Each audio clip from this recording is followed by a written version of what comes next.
și unul s-a dus.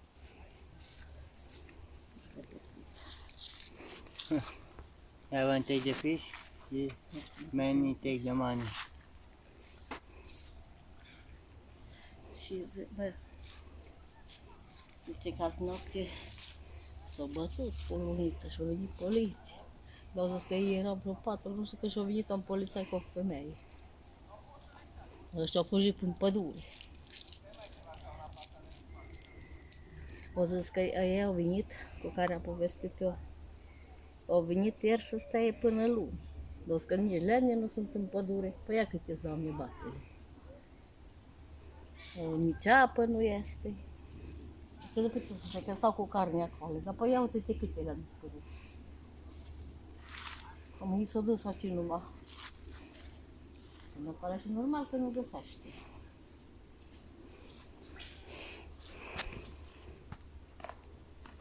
Ce-a pus să bătut aseară?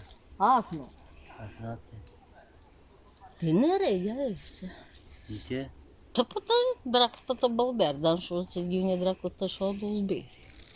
S-a dus de acasă. O să că doi. Ieri, deci nu-i voie să intri în lac, să faci baie. De ce? Erau să se nece.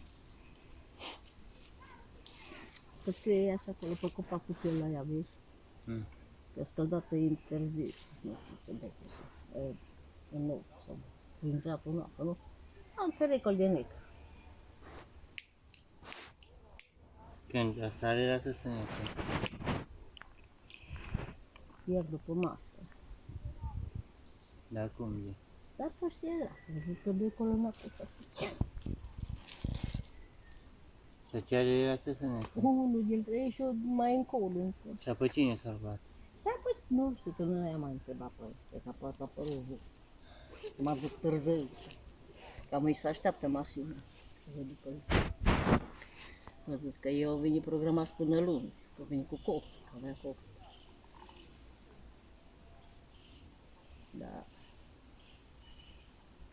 Că dacă nu-i nici apă, nici lemn, nu mai. Cum de nu s-a dus de acasă apa?